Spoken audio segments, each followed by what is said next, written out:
পঞ্চবর্ষ লালগোলা উৎসবের উদ্বোধন। একটানা 5 দিনব্যাপী লালগোলা উৎসবের শুভ উদ্বোধন করা হলো শনিবার বিকেলে। এদিন লালগোলার এমএন একাডেমি ময়দানে ফিতে কেটে অনুষ্ঠানের উদ্বোধন করেন বিশিষ্ট চিত্র পরিচালক ও অভিনেতা দেবদূত ঘোষ।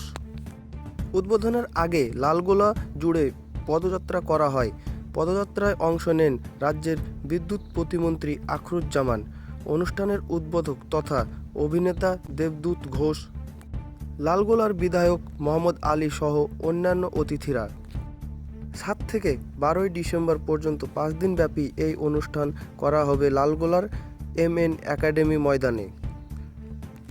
5 দিনের এই অনুষ্ঠানে বাউল গান, নৃত্য অনুষ্ঠান, কবিতা পাঠ, বসে আঁকো, বিশিষ্টদের সংবর্ধনা সহ বিভিন্ন ধরনের সাংস্কৃতিক প্রতিযোগিতামূলক এবং বিনোদনমূলক অনুষ্ঠান করা হবে।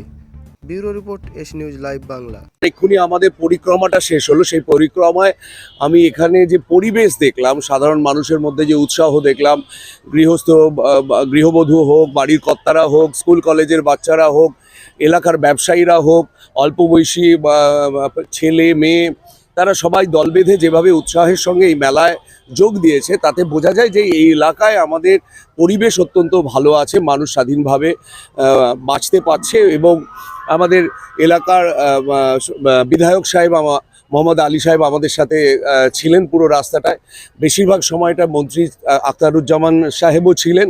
এবং আমার পুরো পরিবেশটার মধ্যে ভালো লেগেছে, যেটা বলছি আমি, এই যে এলাকা আমাদের লালগোলা, সেই লালগোলাতে মুসলিম প্রধান এলাকাতেও এই যে যেভাবে মন্দির, একটা আমি যে মারোয়ারি পট্টি দিয়ে হাঁটছিলাম, সেখানে গেলাম, জৈনদের স্কুল দেখতে পেলাম, মন্দির, এবং সেগুলো সুরক্ষিত অবস্থায় দেখলাম। এইটা আমাদের ভারতের সংবিধানের যে মূল জিনিসটা, এটি একটি ধর্মনিরপেক্ষ দেশ, এবং সেই পরিবেশ যে এখানে রক্ষিত হয়েছে সেটা আমাকে খুবই ভালো লাগলো, আমার খুবই ভালো লেগেছে।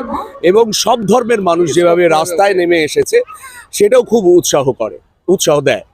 আমাদের লালগোলা উৎসব পঞ্চম বর্ষে পদার্পণ করলো, কিন্তু প্রত্যেকটি বছর এটা ধারাবাহিকতা বজায় রাখাটা কিন্তু বছর বছর সেটা আরো কঠিন হয়ে পড়ে। তাই জন্যেই কেউ বলে যে আমি 100 বছর পূরণ করলাম, এটা উদযাপন করে, 25 বছর উদযাপন করলাম, কারণ 25-এ পৌঁছানো এটা কঠিন কাজ। তাই যত বছর ধরে এই ধারাবাহিকতা বজায় রেখে এগিয়ে যাবে, পথ চলা তত কঠিন হয়ে যাবে।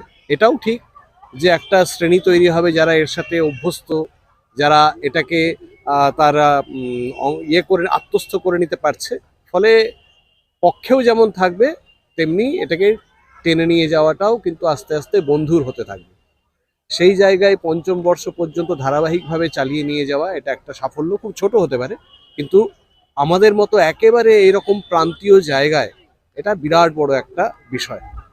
দ্বিতীয় কথা হচ্ছে যে আমাদের মাননীয় অতিথি দেবদূতবাবু তিনি বলছিলেন, আমার খুব ভালো লাগলো যে এইটুকু সময়ের মধ্যে তিনি উপলব্ধি করেছেন। কারণ তিনি একটা জিনিস দেখেছেন, সেটা হচ্ছে এই পথ চলার মধ্যেই যে এখানে সিপিএম, কংগ্রেস, বিজেপি, তৃণমূল কোনো ভেদাভেদ নেই, এরা সব এক জায়গায়, এবং এদের মধ্যে এত ভালো সম্পর্ক যে এরাই একে অপরকে অভিবাদন করছে, একে অপরের খোঁজ করছে, একের সাথে সাথে পা মিলিয়ে হাঁটছে।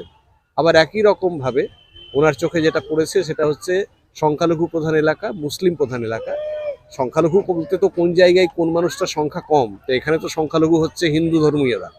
তো সেইখানে হিন্দু, মুসলিম, জৈন কোনো ভেদাভেদ নেই, একই জায়গায় সহাবস্থান। এই বিপুলত্বর মধ্যে বা এই বৈষম্যের মধ্যে যে ঐক্য, আর তার যে একেবারে একটা জাগ্রত প্রতিকৃতি, ফলে লালগোলা আমাদের কাছে চিরকালই গর্বের ছিল, আছে এবং থাকবে।